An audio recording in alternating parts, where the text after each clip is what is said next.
Halo semuanya, kembali lagi bersama saya Teguh dari Alansi Coin. Hari ini hari Sabtu 11 September 2021 dan kita akan kembali menganalisa market BTC USDT untuk memprediksi perkiraan harga kita 7 hari ke depan gitu ya. Nah, seperti yang kita tahu bersama, sekitar 4 hari yang lalu ya, itu ada pergerakan yang sangat-sangat panjang, langsung satu candle dari 52.000 lebih dihajar sampai 43 ribuan ya, 42, 43, 43.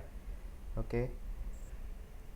Nah, ini koreksi yang sebenarnya saya sudah tunggu-tunggu gitu ya. Karena kalau tidak ada koreksi sama sekali, justru kenaikan itu malah akan menjadi pergerakan yang menurut saya kurang sustain. Nah, ini kalau teman-teman lihat juga di weekly-nya gitu ya. Sebelum-sebelumnya itu semua candlenya hijau gitu ya. Hanya ada satu merah kecil sekali gitu ya. Baru kemudian di sini ada satu candle merah yang cukup besar. Nah, sekarang yang jadi pertanyaan adalah kira-kira gimana nih berarti pergerakan 7 hari ke depan gitu ya, atau sampai Sabtu 18 September. Kalau untuk prediksi saya hingga Sabtu 18 September, kita masih akan mendapati beberapa pergerakan yang dia akan mendorong ke bawah gitu ya. Jadi mencoba mentes kembali supportnya. Jadi ini kan berhenti benar-benar nempel di supportnya gitu ya. Kalau teman-teman lihat ya, ini saya nggak ubah ya. Jadi teman-teman bisa bandingkan dengan video Sabtu 1-2 minggu yang lalu, 3 minggu yang lalu gitu ya. Ini horizontal line ini harganya ada di situ gitu ya. Jadi ini benar-benar pergerakan yang cantik. Jadi berhenti tepat di uh, tepian garisnya gitu ya. Apakah bisa selalu eksak? Tidak. Pasti akan ada lebih sedikit atau kurang sedikit gitu ya. Teman-teman perhatikan juga di situ kalau kita zoom gitu ya, kelihatan ada ekor-ekornya gitu. Artinya adalah low-nya sebenarnya sempat di bawah support itu, tetapi closingnya tidak. Oke. Nah, untuk candle hari ini, besok kemungkinan hijau gitu ya. Dia akan coba untuk bergerak naik turun di area itu, jadi antara pergerakan di antara 44.700 ini hingga ke 47.400. Tapi untuk jangka panjangnya ada kemungkinan dia akan, jangka panjang itu dalam artian 7 hari gitu ya, jadi sampai Sabtu depan gitu.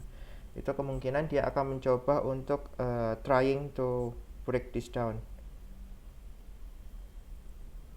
Kok nggak uptrend pak gitu ya. Saya rasa belum ya, jadi dia masih akan berkonsolidasi di area ini sebelum nanti dia akan break kembali ke atas 47.400 ini gitu. Nah, kalau nanti berikutnya break, nah ini siap-siap untuk kita kembali menyaksikan dia bisa ke angka 59 gitu ya. Jadi ini memang pergerakan turun yang saya rasa koreksi yang bagus, karena kalau tidak ada koreksi yang cukup mendalam seperti ini, pergerakan untuk dia naiknya itu tidak bisa long term. Jadi kalau kemarin-kemarin kita mendengar berita bahwa ada prediksi 6 bulan kemudian bisa sekian gitu ya, di atas 100.000 misalnya gitu ya.